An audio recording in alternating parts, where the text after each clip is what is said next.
Sur le plan du traitement, nous, on est très contents. On est maintenant, ce qui est souvent le cas, quand on s'attaque à un problème, on a très généralement, rapidement, la plus grande série mondiale. Donc c'est le cas de pratiquement toutes les maladies sur lesquelles on s'est attaqué. Il y en a une dizaine comme ça, dans lesquelles on a la plus grande série de malades mondiale. Voilà. Et donc je pense que sur le Covid, on arrive maintenant probablement à avoir la plus grande série mondiale dans un seul centre, avec, donc ici, on a testé 76 000 sérums de 32 000 patients. 4 296 étaient positifs. On a traité ici à l'IHU Méditerranée infection plus de 3 000 personnes.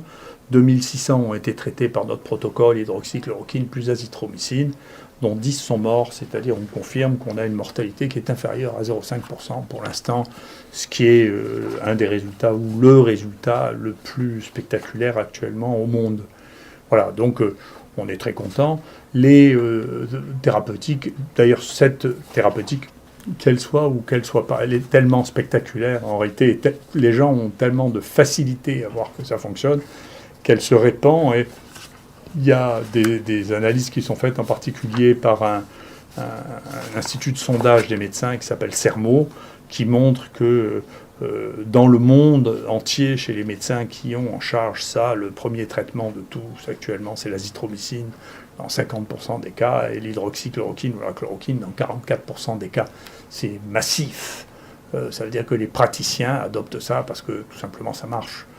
Et d'une manière très intéressante, et qui donnera probablement à réfléchir aux gens sur la méthode, est sorti un papier sur l'Ademsivir qui est dans le New England, qui est un défi à toute méthodologie, puisque pour la première fois, on ose publier une étude où il n'y a pas de comparatif. C'est-à-dire on ne compare ce traitement à rien, pas même historiquement. Donc c'est extraordinaire. Et donc la seule chose que l'on note, c'est qu'il y a une toxicité considérable, c'est-à-dire qu'il y a 60% d'effets secondaires, ce qui veut dire que ce médicament ne peut pas être utilisé en dehors des patients qui ont une forme très grave, mais les patients qui ont une forme très grave, on le sait ici, en réalité, n'ont presque pas ou n'ont plus de virus, ils ne sont plus à ce stade-là, ils sont à un autre stade.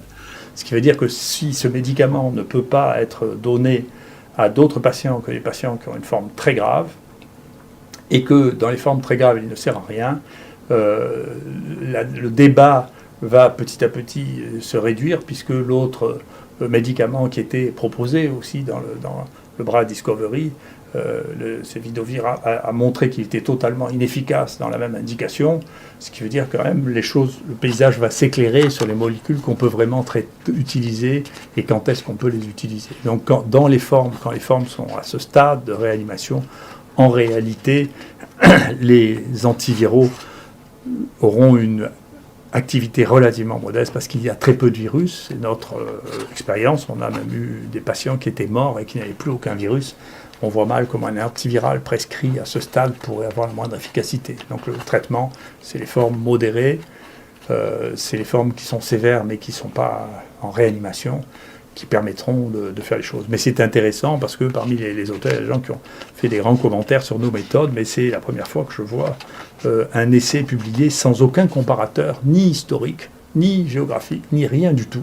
C'est juste dans je ne sais combien de villes dans le monde, on a donné un peu de Remdesivir à des gens qui étaient malades, et avec tout ça, peut-être avec un ghostwriter, c'est-à-dire un auteur ad hoc, a réuni toutes ces données avec très peu de données biologiques pour dire, écoutez, voilà, on a donné du Remdesivir.